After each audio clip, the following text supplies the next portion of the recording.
কথার পৃষ্ঠে গান ঠিক আছে? পালা মানে কথার পৃষ্ঠে কথা, গানের পৃষ্ঠে গান। এবার আপনি শোনেন, দেখেন কি বলেছে। মীরা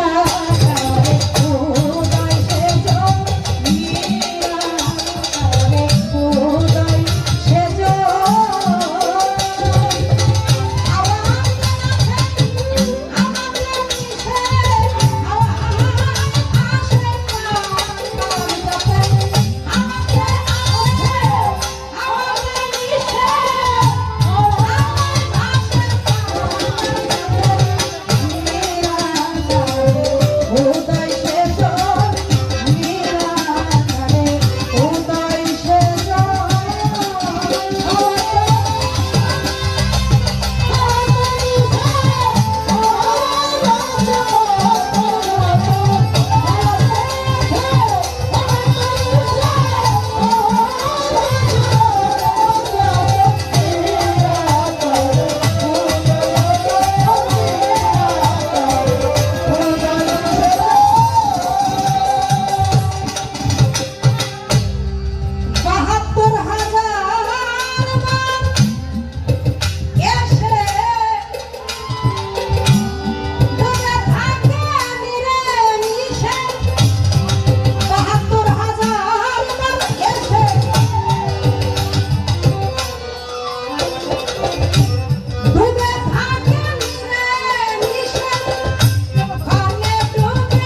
ভেদ, আমার নবীর ভেদ প্রেমিক যেজন সে বুঝবে কি, যার সনে যার ভাবের প্রীতি।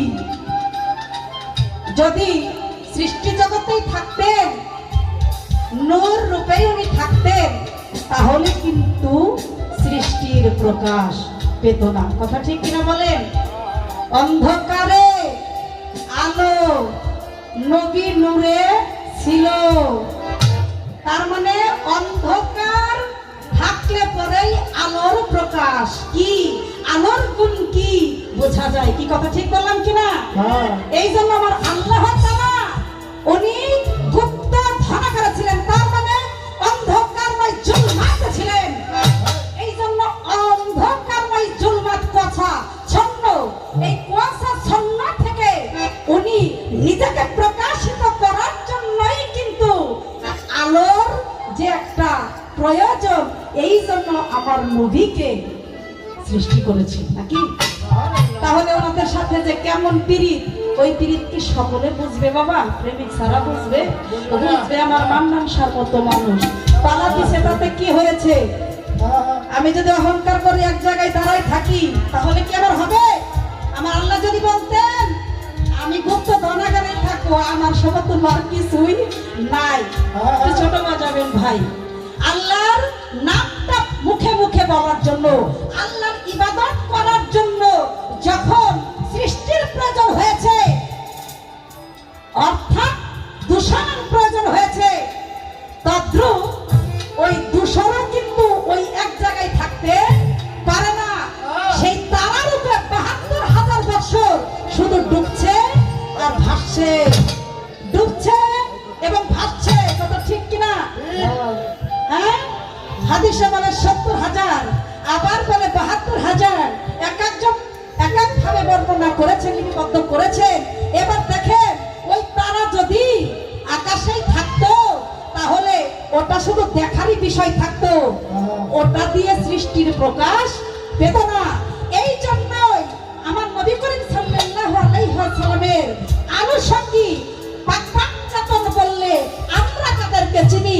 আমার নবী করিম সাল্লাল্লাহু আলাইহি ওয়াসাল্লাম উনি সেই আরশ কাথুরের মধ্যে কোন কোন অবস্থায় ছিলেন দেখেন। সেই তারাটা ডিম্ব খোসা রূপে ছিল। কথা ঠিক কিনা? দেখেন, সেখানে বিজন রূপে আলী মর্তজাই ছিল। কথা ঠিক কিনা? দেখেন, সেখানে কুসুম রূপে আমার নবী করিম সাল্লাল্লাহু আলাইহি ওয়াসাল্লাম ছিলেন। সুবহানাল্লাহ। আর আত্মা রূপে আমার আল্লাহ নিজেই ছিলেন। বলেন সুবহানাল্লাহ। সেই সৃষ্টিতে ওনারা ওখানে ছিলেন। আমার আল্লাহ মনে মনে চিন্তা করলো যে অবশ্যই আমার দূষণের প্রয়োজন। এমনি ভাবে আস্তে আস্তে আস্তে আস্তে সেই তারাটা আল্লাহর আরশ কাথুরায়, আল্লাহর আরশে আযমে, সেখানে কিন্তু ফুল রূপেও ছিল।